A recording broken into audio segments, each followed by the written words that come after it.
The snake does not apologize for its nature.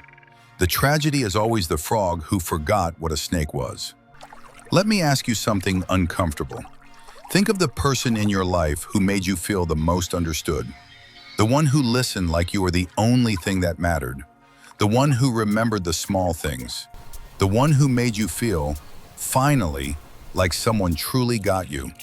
Now ask yourself honestly, did they ever ask you for something in return?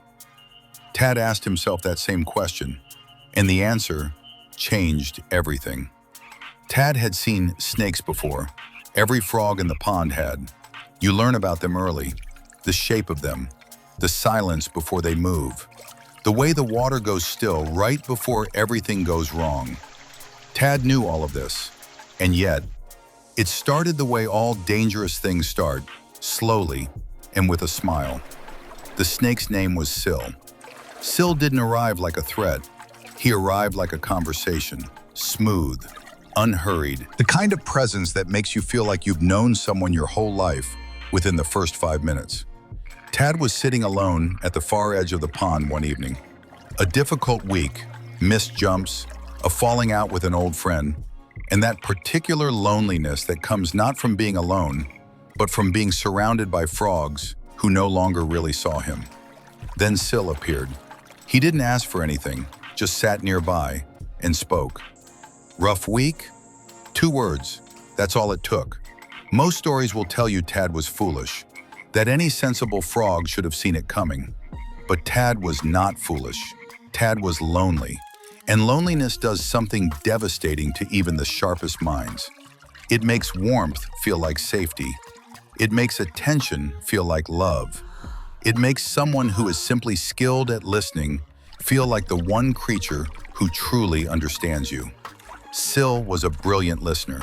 He never interrupted. He remembered things Tad mentioned once, casually, almost accidentally, and brought them up weeks later. He made Tad feel like the most interesting frog in the entire pond. Slowly, without realizing it, Tad began opening doors he had kept locked for years. His fears, his doubts, the secret hope he carried, quiet and embarrassing, that he was meant for something bigger than this pond. Syl received every confession with the same soft response. I see that in you. Most frogs here don't deserve to understand you the way I do. And Tad believed him, because it felt so good to be believed in. Here's where the story shifts. Watch how it shifts, because it won't look dramatic. It never does. Syl began asking for things, small things at first. Which parts of the pond were unguarded at night? Which frogs kept to themselves? Where the fish were thickest in the shallow end? Tad answered, each time telling himself it was harmless. Because when you trust someone completely, you become a lawyer for their actions. Always finding the innocent explanation. Always choosing the version of the story where they're still good. This is the trap that swallows intelligent creatures whole. Not deception from outside, but the quiet deception we build from inside, because we need the relationship to be what we believe it is. The morning everything broke open was a quiet one. Tad arrived at their usual spot and found 3 young frogs from the pond's edge missing.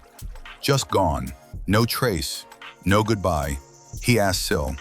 And Syl did something he had never done before in all their months together. He paused just a half second too long. Strange. I heard they moved to the northern reeds. But Tad knew those frogs. They had roots here, families here. They would not have left without a word. He looked at Syl. Really looked. For the first time, not through the warm lens of everything he wanted this to be, but clearly, plainly. And what he saw underneath all that warmth, all that patience and careful attention, was nothing. Not cruelty, not hatred, just nothing. The cold, calculating nothing of a creature who had never once seen Tad as a friend, only ever as useful. Every conversation, every remembered detail, every I see you in ways others don't.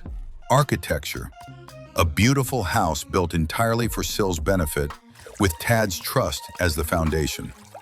Tad didn't explode, didn't confront, didn't dramatically leap away. He just became very still. And in that stillness, one truth rose quietly to the surface. The snake never hid what it was. I just refused to look. Sil never pretended to be anything other than a snake. He was always exactly what he was: cold-blooded, patient, efficient. It was Tad who decided to call that warmth. Tad who handed his deepest vulnerabilities to someone, not because Sil had earned it, but because Tad had needed someone to give it to. And this is the truth that will stay with you long after this video ends. Trust is not something you give because someone makes you feel understood. Trust is built slowly, in the direction of someone's actions over months. Not their words, not how seen they make you feel. Anyone can listen well when they need something from you. Time is the only test that cannot be faked. Tad survived. He didn't close himself off. He still trusted, but differently, patiently. He let time do the work that emotion always wants to rush.